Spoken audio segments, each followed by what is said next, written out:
Welcome दोस्तों। सो मेरा ये नेक्स्ट वीडियो है एंड इसमें मैं आप लोगों को के लिए लेकर के आया हूँ कुछ ऐसे पॉइंट्स जिस पॉइंट्स में जो है आप केमिस्ट्री के बहुत सारी चीज़ों को आप क्लियर कर सकते हो। आपने बहुत सपोर्ट किया मेरे पिछले वीडियो में एंड मैं चाहता हूँ आप मैं इसी तरह से जो है आप सपोर्ट करते रहो एंड आई होप कि आप लोग सपोर्ट करोगे। एंड दूसरी बात ये है कि इसका यूज़ बहुत जगह कर सकते हो। जैसे 9-10 क्लास के डाउट्स आपको क्लियर नहीं होते हैं, वहाँ पे बहुत सारी चीज़ों का जनरली बहुत सारे कन्फ्यूजन्स होते हैं, आप उसको दूर कर सकते हो यहाँ से। एंड अब जनरल कंपटीशन के एग्ज़ाम्स भी देते हैं हम लोग, तो उस जनरल कंपटीशन के एग्ज़ाम जैसे CHSL है, CGL में भी ये क्वेश्चन आते हैं नॉर्मली, GS में जनरली, ठीक है, साइंस में क्वेश्चन आते हैं, तो आप इन क्वेश्चन को आप जो है क्रैक कर सकते हो। तो हम स्टार्ट करते हैं आज केमिस्ट्री को। एंड हाँ, आप लोग प्लीज़ लाइक शेयर कमेंट और सब्सक्राइब करते रहें, इस तरह सपोर्ट करते रहें। आपका बहुत बहुत धन्यवाद and thank you so much कि आपने बहुत हेल्प किया, वो सपोर्ट किया पिछले वीडियो में। तो मैं स्टार्ट करता हूँ आज की क्लास। मैंने कुछ लिखा है यहाँ पर वाइट बोर्ड पर कि सर बहुत सारे डाउट्स होते हैं बच्चों के माइंड में स्टार्टिंग में कि सर ये इलेक्ट्रॉन प्रोटॉन न्यूट्रॉन सुनने को आता है, बहुत ज़्यादा कन्फ्यूजन्स होते हैं इसके अंदर कि क्या होता है, क्या है ये इलेक्ट्रॉन प्रोटॉन न्यूट्रॉन, ठीक है। तो मैं आपको बता दूँ, एटम एक वर्ड है जिसको सबसे पहले यूज़ किया गया था, डेमोक्रिटस नाम था उनका, साइंटिस्ट का नाम था डेमोक्रिटस, एक ग्रीक फिलोसफर थे वो। तो उन्होंने यूज़ किया था इस वर्ड एटम। उन्होंने कहा था कि अगर किसी भी मैटर को आप अगर टुकड़े टुकड़े तोड़ देते हो, बिल्कुल पीस एंड पीस में डिवाइड कर देते हो, जो फाइनल जो पीस आएगा तुम्हारा, जो अब डिवाइड नहीं हो सकता, दैट इज़ कॉल्ड एटम, ठीक है। मतलब उनका ये मानना था कि लास्ट जो पीस आएगा वो डिवाइड नहीं होगा और उसी पार्टिकल कॉम्पोजिशन के लिए एटम कहेंगे। उसके बाद भी साइंटिस्ट है, जैसे डाल्टन एक साइंटिस्ट थे, उन्होंने भी कहा था कि जो एटम होते हैं वो एक इंडिविजिबल पार्टिकल है, राइट, इंडिविजिबल जो डिवाइड नहीं हो सकता, ठीक है, इट्स ओके। फिर बाद में पता चला कि नहीं भाई, एटम जो है वो डिवाइड हो गया। एटम जब डिवाइड हुआ तो भाई सबसे बड़ी बात कि एटम कहते हैं, एटम के अंदर ऐसा क्या था और उससे भी छोटे पार्टिकल पॉसिबल थे या नहीं थे। तो पता चला कि भाई एटम जो है वो कुल मिला के 3 तरह के पार्टिकल से मिलकर बने होते हैं। दैट इज़ उसके जो पार्टिकल्स हैं जिसको सब एटॉमिक पार्टिकल भी हम कह सकते हैं। एटम के जो 3 पार्टिकल्स होते हैं उसका नाम है इलेक्ट्रॉन, प्रोटॉन और न्यूट्रॉन। ये इलेक्ट्रॉन, प्रोटॉन, न्यूट्रॉन पार्टिकल्स हैं जो कि एटम के अंदर प्रेजेंट होते हैं, ठीक है। और एटम जो होता है वो कुछ इस तरह का कि जो एटम जो है वो कुछ, मान लो एक ये एटम है और एटम का जो स्ट्रक्चर कुछ ऐसा होता है कि बीच में एक न्यूक्लियस होता है और ये एटम है, ठीक है। न्यूक्लियस के अंदर जो है ये न्यूक्लियस है, न्यूक्लियस के अंदर प्रोटॉन और न्यूट्रॉन बैठे होते हैं, यानी वो दोनों पार्टिकल न्यूक्लियस के अंदर होता है। एंड जो इलेक्ट्रॉन्स होते हैं इस एटम के ऑर्बिट्स में, ये रिवॉल्व करते रहते हैं। तो इलेक्ट्रॉन, प्रोटॉन जो और न्यूट्रॉन जो इस तरह से एग्जिस्ट करते हैं, ठीक है। उसके बाद फिर पता चलता है कि सर ठीक है, चलो इलेक्ट्रॉन, प्रोटॉन, न्यूट्रॉन पता चल गया, अब इलेक्ट्रॉन, प्रोटॉन, न्यूट्रॉन की प्रॉपर्टीज़ क्या है इसकी खासियत, वो जानने की कोशिश करते हैं, ठीक है।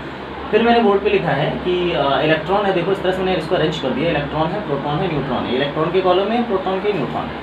फिर मैंने प्रॉपर्टीज़ लिखा कि इलेक्ट्रॉन पे चार्जेस कितने होते हैं, ठीक है, इलेक्ट्रॉन का मास कितना होता है, ये प्रोटॉन का मास या न्यूट्रॉन का मास कितना होता है, इलेक्ट्रॉन की डिस्कवरी किसने की, प्रोटॉन की डिस्कवरी किसने की, न्यूट्रॉन की डिस्कवरी किसने की, ठीक है। तो मैं आपको पहले बताना चाहूँगा चार्ज के बारे में। तो इलेक्ट्रॉन का जो चार्ज होता है वो आप देख रहे हो -1.6 × 10⁻19 कूलम।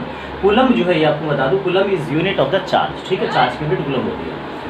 उसके बाद प्रोटॉन के ऊपर जो मास है वो है +1.6 चार्ज है, सॉरी, वो है 10⁻19 कूलम, यानी कि दोनों पे चार्ज का अगर देखा जाए तो दोनों पे सेम है, लेकिन क्या है, दोनों का जो साइन है वो बिल्कुल अपोजिट है। उसके बाद न्यूट्रॉन का देखा जाए तो न्यूट्रॉन एक न्यूट्रल पार्टिकल होता है। न्यूट्रल का मतलब इस पर कोई चार्ज नहीं होता, 0 चार्ज होता है, ठीक है। उसके बाद बात करते हैं इसके मास की। तो मास जनरली आप देख रहे हो, मास जो है इलेक्ट्रॉन का मास है 9.8 × 10⁻28 ग्राम, ठीक है। और जो प्रोटॉन है इस पे मास है 1.6 × 10⁻24 ग्राम, और न्यूट्रॉन पे जो मास है -1.6 × 10⁻24 ग्राम। फिर से मैं बताना चाहूँगा आपको कि इन तीनों के मास को एक बार गौर से देखिए आप, सबसे कम मास जो दिख रहा होगा आपको वो दिख रहा है इलेक्ट्रॉन का, ठीक है। उसके बाद क्या है, इन दोनों का मास, यानी प्रोटॉन और न्यूट्रॉन का मास एग्जैक्टली सेम नहीं, लिखा तो exactly same, but it is not exactly same, it is somehow same, ठीक है। इसलिए मैंने इसको अप्रॉक्सिमेटली सेम लिख दिया है, बिल्कुल दोनों को बराबर लिख दिया, ठीक है। लेकिन इसका मास, इलेक्ट्रॉन का मास काफ़ी कम है। आप अब इसको अगर डिवाइड करते हो, इलेक्ट्रॉन के मास को नीचे रख के प्रोटॉन के मास को ऊपर रख के, तो अप्रॉक्सीमेट जो वैल्यू आएगी वो 2000 टाइम्स, यानी कि इलेक्ट्रॉन का जो मास है वो प्रोटॉन के मास के, ठीक है, इन दोनों में जो डिफरेंस है यानी कि 2000 टाइम्स है, यानी कि जो जैसे फॉर एग्जांपल आप 9.8 इंटू 10⁻28 को नीचे रखो और इसको ऊपर रखो, तो क्या होगा, जब डिवाइड करोगे 2000 आएगा, ठीक है। यानी कि ऐसा कहा जा सकता है कि जो प्रोटॉन का मास है वो इलेक्ट्रॉन के मास के 2000 टाइम्स ज़्यादा है, ठीक है। तो this the relation of the mass, ठीक है। इसका मतलब मैं कह सकता हूँ कि इलेक्ट्रॉन का जो मास है वो प्रोटॉन के मास के मुकाबले में, इसके मास के कंपैरिजन में ये बिल्कुल निग्लिजिबल है, यानी कि ना के बराबर देखा जाए तो, ठीक है ना भाई। उसके बाद एक जैसे फॉर एग्जांपल एक हॉर्स है और हॉर्स के ऊपर एक चींटी बैठी हुई है, तो हॉर्स के वेट के जो हॉर्स का जो मास है, जो वेट है हॉर्स का, उसके कंपैरिजन में जो उस एंट का यानी चींटी का जो मास है वो बिल्कुल निग्लिजिबल होगा, उसे बिल्कुल पता भी नहीं चलेगा, ठीक है। उसके बाद हम बात करते हैं इसकी डिस्कवरी की, कि भाई डिस्कवरी किसने की इसकी, ठीक है। इलेक्ट्रॉन की डिस्कवरी किसने की, प्रोटॉन की किसने की, न्यूट्रॉन की किसने की। तो सबसे पहले बात करेंगे इलेक्ट्रॉन की। इलेक्ट्रॉन की डिस्कवरी, इलेक्ट्रॉन को जो डिस्कवर किया था उन्होंने किया था जे थॉमसन ने। जे थॉमसन को नोबेल प्राइज़ मिल गया था इसमें 1897 में। इसका जो है इसकी डिस्कवरी हुई थी। प्रोटॉन रदरफोर्ड ने किया था, इसकी डिस्कवरी 1886 में हुई थी, और न्यूट्रॉन इसकी डिस्कवरी जेम्स चैडविक ने की थी और 1932 में, ठीक है। अब बात करते हैं जे थॉमसन ने इस पर एक्चुअली डिस्चार्ज ट्यूब के थ्रू, उसको मैं बाद में एक्सप्लेन करूँगा नेक्स्ट वीडियो में, कमिंग वीडियोज़ में एक्सप्लेन कर दूँगा। डिस्चार्ज ट्यूब के थ्रू क्या है, उन्होंने इसका डिस्कवर किया था इसको 1897 में। उसके बाद रदरफोर्ड ने जो है alpha particle scattering 9th class में है, उन्होंने इसकी मदद से उन्होंने डिस्कवर किया था इसको। इसी तरह से न्यूट्रॉन की खोज जेम्स चैडविक ने की। तो ये तो हुआ स्टूडेंट्स की इलेक्ट्रॉन, प्रोटॉन, न्यूट्रॉन की एक्सप्लेनेशन एंड उसके चार्जेस, मास एंड डिस्कवरी, ठीक है। ये जनरली बेसिकली क्वेश्चंस आते हैं पेपर में और आप उसको आराम से सॉल्व कर सकते हो, ठीक है। उसके बाद मैं बात करूँगा, मैंने पिछली वीडियो में आप लोगों से कहा था कि कुछ फार्मूले वगैरह मैं आपसे कहूँगा, कुछ फार्मूले ऐसे हैं जो फार्मूला आप बना सकते हो, केमिकल फार्मूला वगैरह। उसके लिए मैं आपसे बात करता हूँ कि कुछ आपको उसके लिए पॉली एटमिक आयंस, मैंने आपसे एक्सप्लेन किया तो वो याद रखने पड़ेंगे। उस पॉली एटमिक आयंस को आप चाहो तो नोट डाउन कर सकते हो। जैसे फॉर एग्जांपल जो पॉली एटमिक आयन है, फर्स्ट मैं उसको बताऊंगा आपको।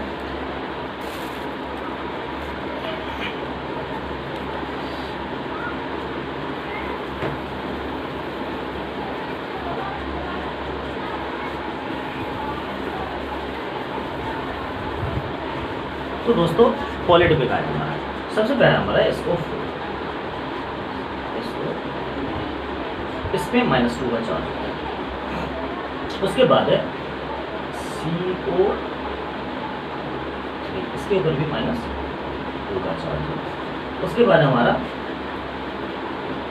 NO3, इसके ऊपर भी क्या है, -1 का चार्ज है। इसके बाद हमारा OH, इसके ऊपर भी -1 का चार्ज है। इसका नाम है जनरली सल्फेट, इसका नाम है जनरली कार्बोनेट, इसका नाम है नाइट्रेट, और इसका नाम है हाइड्रोक्साइड, ठीक है भाई। Sulphate, carbonate, nitrate, hydroxide. जो इस पे चार्जेस नज़र आ रहे हैं ना, समझ लो वही इसकी वैलेंसी भी है, ठीक है। आप अगर फॉर्मूला लिखने में वैलेंसी की ज़रूरत होती है, वैलेंसी जो कि मैं पिछली वीडियो में एक्सप्लेन किया था, तो वैलेंसी का भी आप इस्तेमाल कर सकते हो। वैलेंसी यूज़ होगा तो उस पर जो चार्जेस लगे हैं वही वैलेंसी इसकी हो जाएगी, ठीक है। फॉर एग्जांपल मैं एक फार्मूला मैं बनाना चाहूँगा। जैसे फॉर एग्जांपल मुझे चाहिए एल्यूमिनियम सल्फेट का फार्मूला चाहिए फॉर एग्जांपल, तो एल्यूमिनियम के लिए हम लोग क्या रखेंगे Al, सल्फेट के लिए हम लोग रखेंगे SO4, ठीक है। अब इसके नीचे इसकी वैलेंसी, एल्यूमिनियम है तो एल्यूमिनियम का एटॉमिक नंबर कितना होता है भाई, एल्यूमिनियम का एटॉमिक नंबर है 13, और इसका कॉन्फ़िगरेशन क्या होगा 283। तो इसकी वैलेंसी 4 से कम है लास्ट में, तो इसकी वैलेंसी कितनी हो जाएगी 3। तो एल्यूमिनियम की वैलेंसी कितनी हो गई 3। सल्फेट की वैलेंसी कितनी होगा भाई, सल्फेट की वैलेंसी देख लो, उससे चार्ज कितना -2 होगा, ठीक है। तो इस पर 2 लिख देता हूँ, ठीक है। इसको क्रॉस करना है, यानी इसकी वैलेंसी को इसको देना है, एक्सचेंज करना है वैलेंसी को, और इसकी वैलेंसी इसको ट्रांसफर करना है। अब ये जो फॉर्मूला बना वो कुछ इस तरह से बना, Al को कितना मिला 2, SO4 को कितना मिला, SO4 को मिला 3, ठीक है। और इसको ब्रैकेट में डाल, तो एल्यूमिनियम सल्फेट की वैलेंसी कुछ इस तरह से हो गई, aluminium sulphate, aluminium sulphate, aluminium sulphate, aluminium sulphate, इस तरह से आप क्या है फार्मूला बना सकते हो। नेक्स्ट वीडियो में मैं इंशाल्लाह आपको और फार्मूले जो है इससे रिलेटेड मैं आपको बताऊँगा। छोटे से छोटे फार्मूले हों चाहे वो बहुत ज़्यादा कॉम्प्लिकेटेड हो, वो फार्मूले आपको आने चाहिए एंड ये हर जगह काम आएगा आपको, ठीक है। तो thank you so much for watching my video and please like share and comment करते रहें, वो सब्सक्राइब करते रहें and thank you so much.